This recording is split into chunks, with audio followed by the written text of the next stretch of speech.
Halo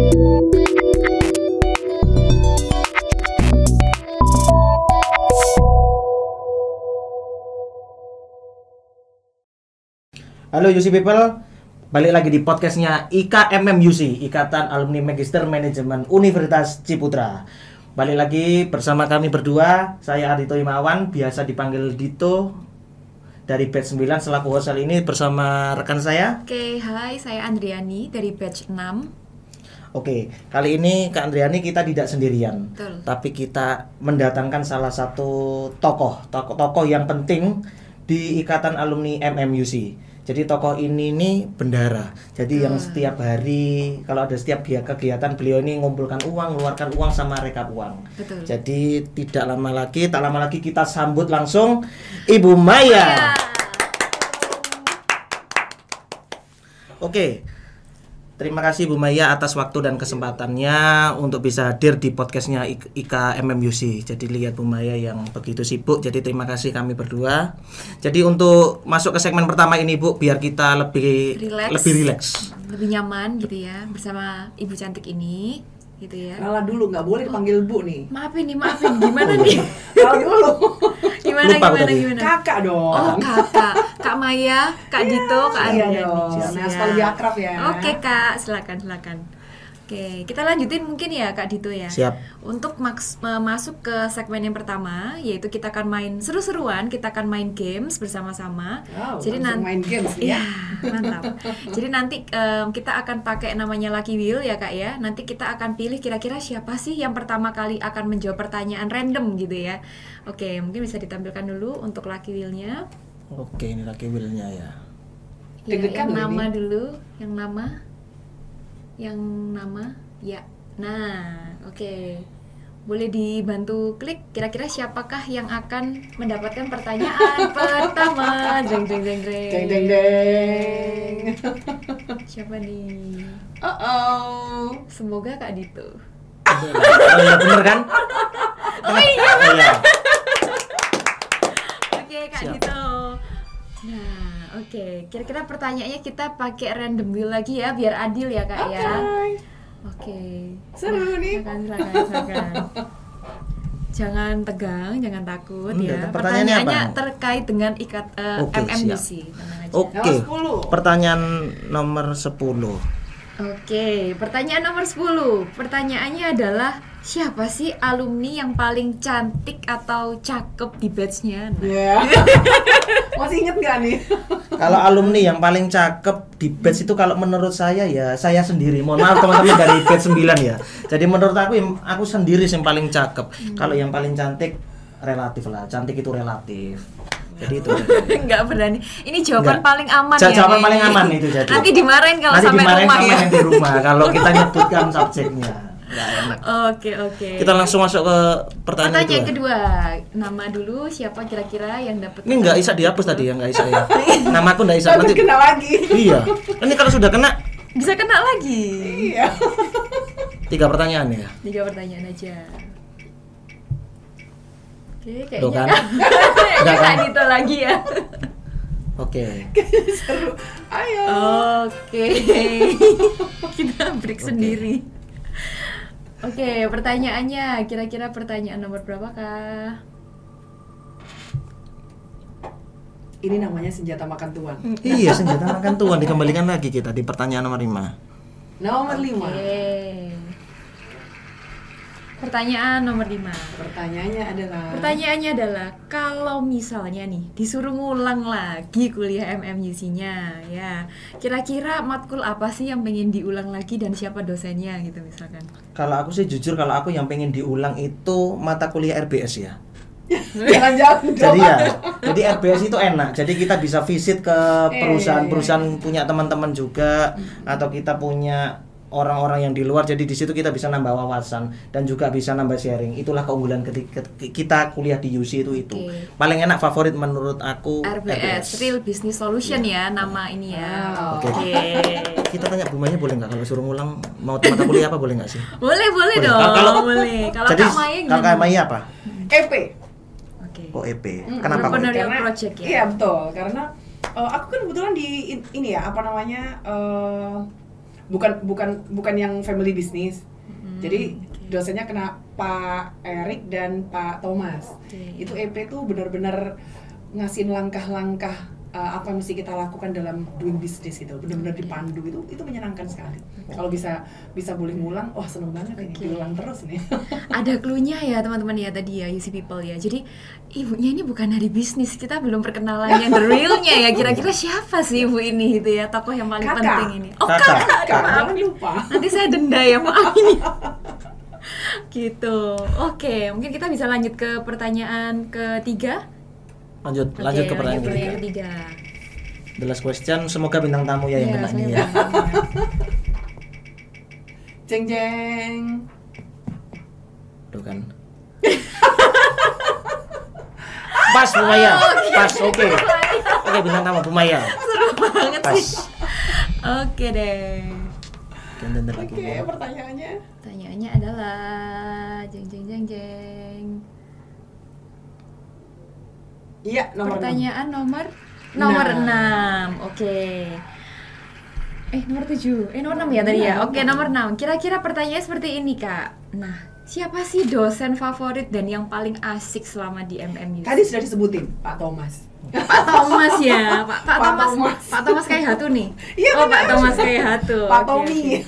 Pak Thomas. Dia seru banget kalau ngobrol sama Pak Thomas tuh kayak nggak ada jarak. Itu serunya kuliah di UC ya. Jadi itu yang bikin kangen juga. Sebabnya beliau ini benar-benar kayak temen. Udah ngobrolnya udah nggak seperti nggak ada jarak. Padahal yang diomongin berbobot, bukan nggak berbobot loh ya. Jadi benar-benar ngobrol, langsung diberikan solusi, tapi tidak dengan beban jarak antara mahasiswa dan dosen gitu ya. Nah, rasanya tidak cuma Pak Thomas toh, tapi rata-rata semua hampir dosen MMUC seperti itu. Nah, tadi kan pertanyaannya siapa yang paling iya sih. Memang menurut kita gitu kan. Pasti punya pendapat masing-masing. Iya, gitu betul. Baik.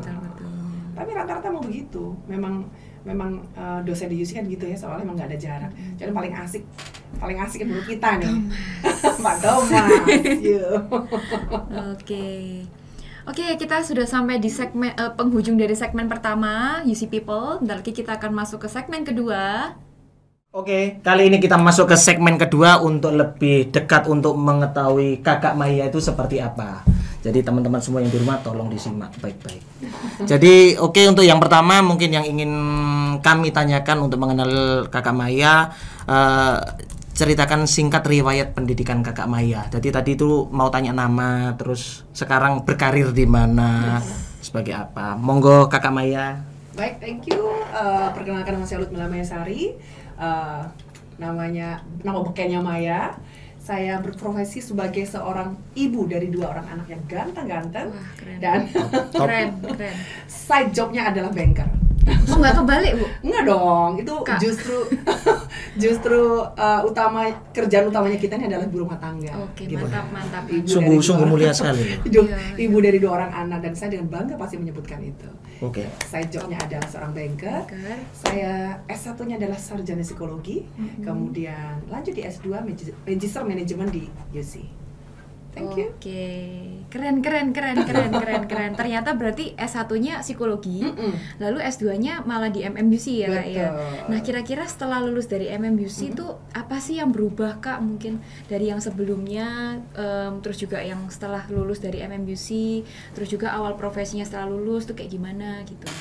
Sebelum masuk ke MMUC, sebetulnya saya memang sudah jadi banker. Oke. Kan? Jadi ibaratnya saya ini besar di lapangan. Jadi sudah di jalan, gedenya sudah gede di jalan gitu kan. Nah, karena tidak ada ilmunya, makanya harus cari ilmu dulu gitu kan. Harus ada ilmunya. Untuk jadi apa? Untuk jadi ibaratnya relnya, pakemnya. Kalau biasa gebiah uyah, sekarang ada rutenya. Ada relnya untuk kita bekerja. Nah, itu apa bedanya? Jelas beda, karena sekarang kita kerja lebih runtut, lebih terkontrol dan terukur gitu sih. Jadi perbedaan yang signifikan yang didapatkan dari kuliah di MMUC adalah lebih terstruktur, terus lebih tersistematis, dan juga lebih on detail dari manajemennya gitu ya, Kak ya, berarti ya. Oke. Jadi kalau mau tanya kenapa kok sekarang kok untuk mengawali meniti karir awal itu mengapa memilih langsung menjadi intrapreneur untuk as a banker? Itu yang pertanyaan tertarik. Jadi ini untuk motivasi teman-teman ya. Jadi kita tidak hanya sebagai sebuah entrepreneur tapi intrapreneur ini mungkin ada tips-tips untuk kenapa kok memilih awal kok menjadi as a banker untuk menjadi intrapreneur. Sebetulnya ini agak lucu juga ya. Sebetulnya jadi banker itu bukan pilihan. Oke. Tapi memang ternyata itu given gitu kan. Jadi memang saat itu mungkin gak ada pilihan. Jadi memang satu-satunya pilihan harus jadi ya mungkin saat itu ya. Jadi ceritanya mungkin agak sedikit panjang juga karena sejak kuliah tuh soalnya memang sudah bekerja. Nah, bercita-citanya dulu tuh kepengen jadi banker gitu kan. Karena identik kalau banker tuh kan waduh cantik, rapi, bersih. Udah cantik Memang bersih. udah rapi dan udah bersih. Identiknya seperti itu gitu kan. Waktu SMP udah datang ke teller tuh, waduh kayak gini ya. Nah ini pelajaran penting. Ternyata tanpa kita sadari kita tuh bisa jadi inspirasi bagi orang lain loh. Nah, Tanpa kita sadari dan itu melekat. Itu saya SMP sudah berpikir pokoknya saya harus jadi banker. Kemudian jadi doa. Kemudian jadi doa. Sampai sekarang jadi banker. Nah karena jadi banker, pengen kuliah di UC gitu. Mantap. Magister Manajemen. Iya, magister manajemen. Wah, keren. Terus kalau boleh tahu sudah berapa lama Kak Maya untuk jadi banker ya? Saya jadi banker masih baru, sekitar 16 tahun. Wih, 16 tahun setengah. Udah remaja ya. Setengah umur Kalau anak tuh kalau anak tuh sudah menjelang remaja gitu kan Iya, ya. betul. Sudah hampir 17 tahun mau dapat KTP. Nah, dapat SIM, dapat KTP udah mau dewasa ya, kita udah mau ini ya, keren banget sih. Nah, sebagai intrapreneur nih ya Kak Maya di dalam apa namanya kan Kak Maya ini kan sebagai kepala cabang nih ya.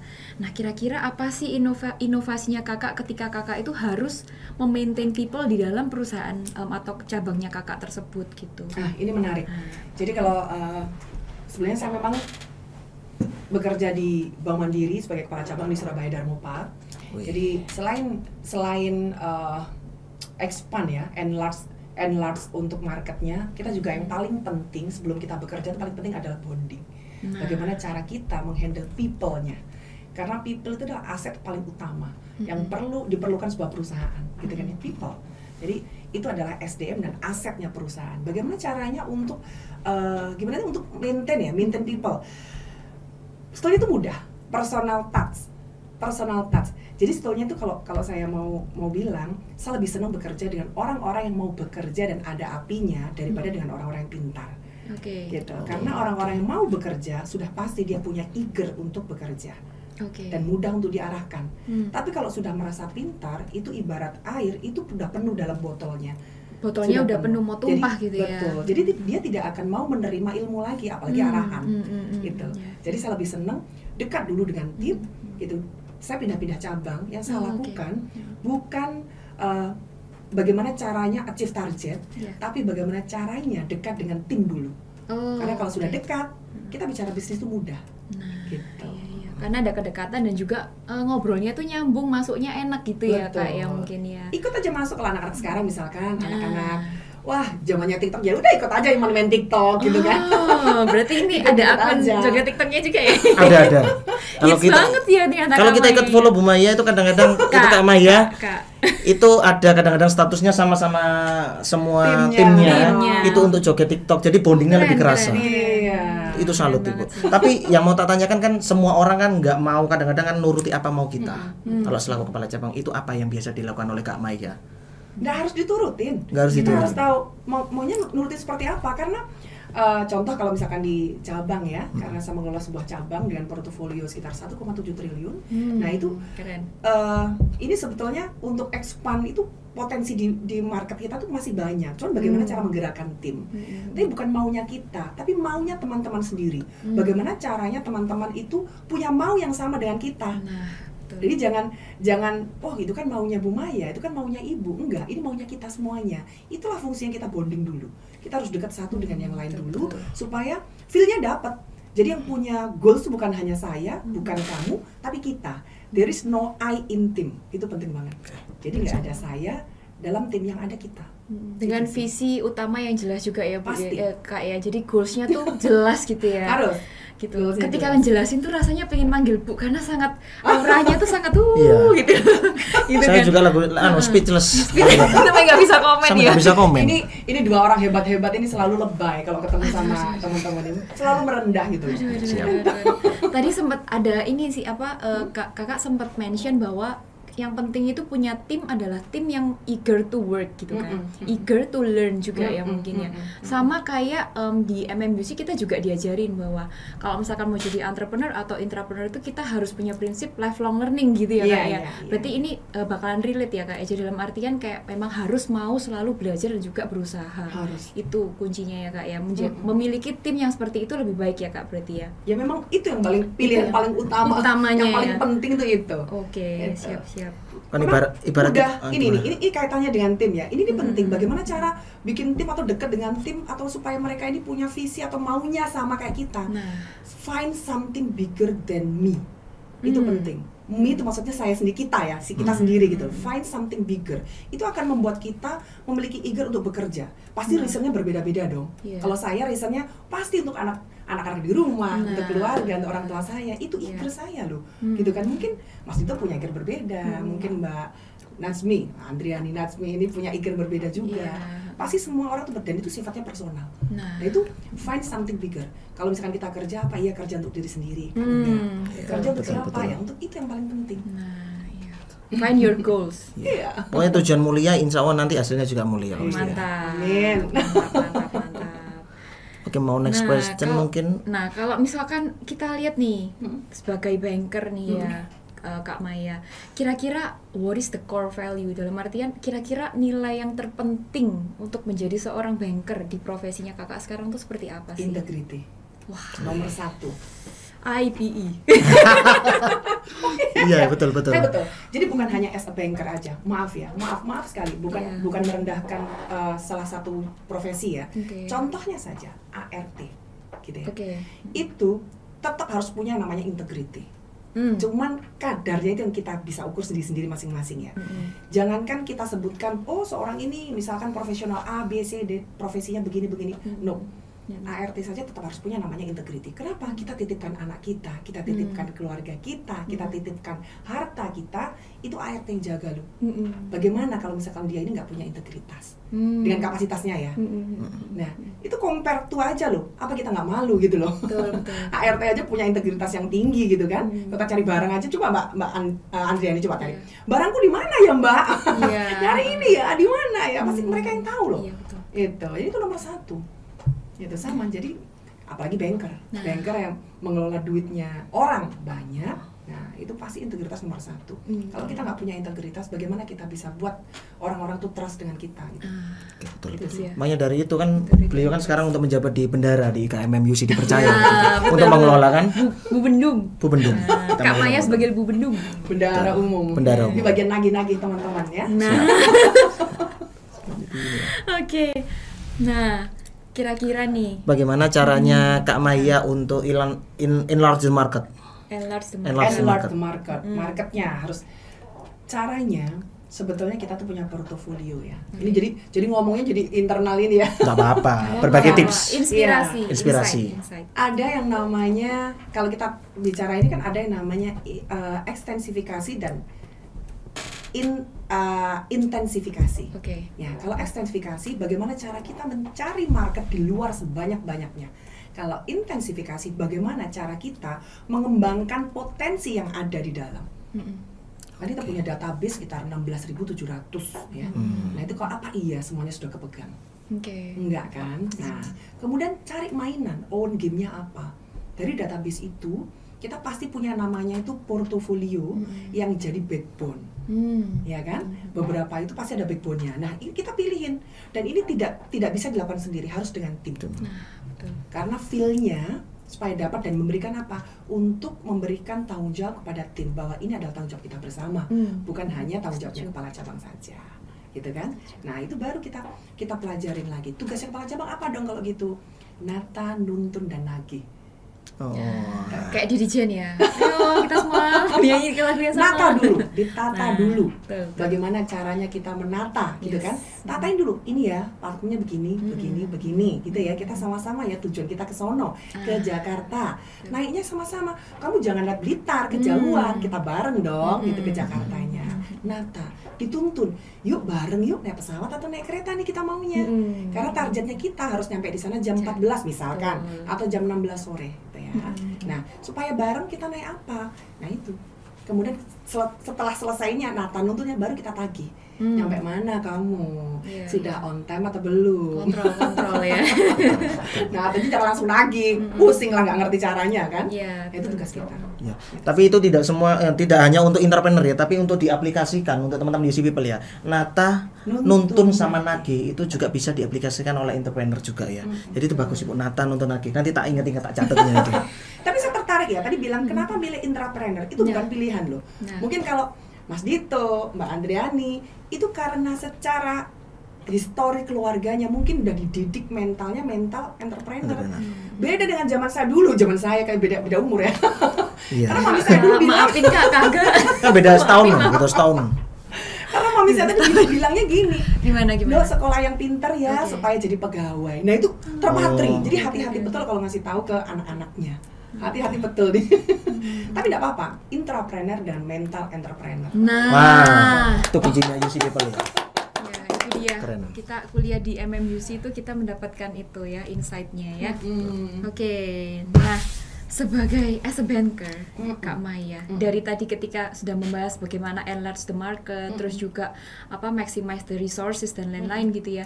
Menurut Kak Maya nih, seoptimis apa sih untuk menghadapi market khususnya di region Surabaya, Jawa Timur gitu, kira-kira? Oh ini menarik loh.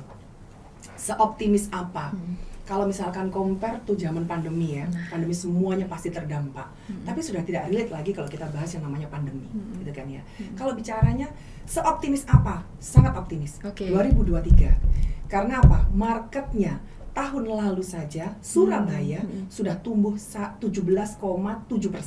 Oh, keren. Market. Keren. Dan kami keren. menyalurkan terutama untuk kredit retail teruntuk untuk mikro itu sudah lebih dari, untuk cabang saya aja ya, sudah lebih dari 200 miliar untuk mikronya saja. Artinya apa? Pasarnya tumbuh. Betul. Oke. Gitu kan? Ya, itu kita optimis dong. Apalagi kalau pemerintah nggak mungkin menggelontorkan kurs demikian besar untuk kita salurkan kepada UMKM, ya kan? Kalau itunya tidak tumbuh, semangatnya UMKM ini untuk menghidupkan kembali tidak hidup, nggak mungkin. Betul, gitu kan? betul. Makanya itu jadi optimis aja. Kemudian kalau kita ngelihat marketnya seberapa besar, PDRB-nya Jawa Timur berapa? Nah, Ya. itu dia. PDRB-nya Nah, Surabaya itu berapa? Apa iya itu sudah berbank semua? Betul, Apa betul. iya para nasabah atau para pengusaha kecil itu sudah berbank, bankable lah, kasar bankable. Iya. Kenapa harus bankable? Karena supaya bisa dibiayai. Nah, Betul. itu penting. Itu tugas kita untuk mengedukasi. Jadi UC People, kalau saya tarik berarti apa garis besar ya bulknya. Jadi mungkin teman-teman IKMM UC yang ketika butuh suntikan bisa kontak. Oh, dengan senang hati Iya. kita akan bantu Kakak support. Maya. Benar, Kak Support Maya. pembiayaan. Boleh dengan senang hati. Itu kolaborasinya Saling tadi ya. bantu. Ya, kolaborasinya seperti itu. Sangat support. Siap. Dan yang terakhir untuk pertanyaan di segmen 2, mungkin ada pesan dari Kak Maya untuk mahasiswa UC di dalam untuk menumbuhkan jiwa semangat entrepreneur yang beretika entrepreneur. Intrapreneur dan entrepreneur. Entrepreneurnya. Intrapreneur dan entrepreneur. Iya. Wow. Ini biasanya kalau di UC kan rata-rata banyak entrepreneurnya kan, family business dan lain-lain gitu kan ya. Kalau pesannya tetap semangat aja. There is always 1,000 reason for a loser, but only one reason for a winner. Wah, cakep sekali. Langsung semangat membara, kita nyalakan obor di kepala kita ya. Besok saya langsung ke kantornya Kak Maya lah. Saya juga. Tas dulu dong. Tas dulu. Tas dulu. Siap. Nah, ini sederhana banget kok. Kenapa disebutin selalu ada ribuan alasan untuk pecundang? Coba kita tanya, kamu kenapa gagal? Wah, karena Too many banyak. excuses. Dan selalu menemukan alasan gitu kan. Tapi coba cari satu aja alasan supaya kamu berhasil. Pasti bingung. Gitu. Itu mentalnya udah kelihatan. Kalau mental juara pasti ngomongnya bukan excuse lagi, bukan yang sifatnya negatif dalam tanda kutip ya, negatif bukan gimana. Kalau negatif cenderung ke hambatan. Selalu akan menyampaikan hambatan karena ini dan blaming others. Itu harus digarisbawahi, do not blaming others. Dah, itu aja. Ya. Siap. Keren sekali ya Bertanggung jawab, gitu. kata-katanya ya. Jadi oke, terima kasih untuk segmen 2 ini. Mari kita lanjutkan ke segmen berikutnya. Oke, kita balik lagi ke segmen 3 yaitu segmen giveaway. Tepuk tangan semua. Oke, kali ini segmen giveaway-nya nanti akan dijelaskan sama host yang cantik, Andriani. Oke. Boxnya. Oh iya, boxnya lali aku. Ini temenan bahas ini. Oke, jadi segmen 3 ini kita akan bahas mengenai giveaway UC People. Nah, khusus untuk UC People yang lagi dengerin YouTube podcast kita ini, kalian akan mendapatkan paling nggak 3 box mystery box ya. Hadiahnya kita nggak bisa reveal di sini dulu nih, tapi pasti seru-seru hadiahnya. Pasti sertifikat rumah, Waduh. PKB mobil. Jangan lupa langsung subscribe sama komen kalau aku ya. Yo, rugi banget nih. Nah, oke. Jadi setelah tayangan konten ini nanti tayang di YouTube-nya IKMMUC, nanti silakan UC People drop the comments. Isinya adalah kira-kira apa sih hal yang menarik yang sudah didapatkan selama tayangan konten ini. Terus yang kedua juga kira-kira sarannya apa ya untuk tema YouTube podcast-nya IKMM yang selanjutnya. Oke. Gitu. Siap. Wow, menarik ya. Menarik. Cepet-cepet komen loh, ini kapan ya tayang? Nanti malam kayaknya tayang, enggak ya? Enggak ya, Pak ya? Enggak ya. Jadi nanti pemenangnya akan diumumkan pada episode selanjutnya. Iya, episode selanjutnya. Oke, nanti melalui Kim. Oke. Bisa di-spill nggak nih hadiahnya apa? Waduh, nanti ajar. Hadiahnya masih rahasia. Masih OTW belum datang. Kayaknya iPhone 14. New ya. Siap. Samsung berapa? S23. S24 yang belum keluar. Oke. Untuk terakhir kita untuk kenang-kenangan ya, mau selfie dulu ya. Iya dong. Oke. Ini paling penting nih. Oke, siap. Salam salam. Yang gantengnya jagonya dulu. Oke, salam 1 2 3 cheese. Oke, terima kasih. Kok Mas Dito nggak ikut gini Iya, ya? salam Nah, cakep. Kan mbak kamera nggak bisa. Jadi oke, untuk segmen terakhir, segmen 3 kita sudah selesai. Kami ucapkan kita berdua terima kasih sama Kak Maya. Senang hati, sukses selalu untuk programnya. Siap, Amin. terima kasih. Terima kasih. Doa terbaik untuk IKMM UC semuanya ya. Oke. Dan juga sukses selalu untuk Kak Maya. Sukses sehat selalu untuk Kak Maya, sehat Sukses selalu. untuk kakak. Salam untuk anak-anaknya tadi yang kecil-kecil ya. Yang ganteng-ganteng itu. Yang loh. ganteng-ganteng ya. Ganteng dan pinter-pinter. Belum boleh digebet ya. Harapi dulu mamahnya. Oke. Berat ini. Oke. Terima kasih UC People, sampai ketemu lagi di podcast selanjutnya. Oke, thank you. Dadah. Bye.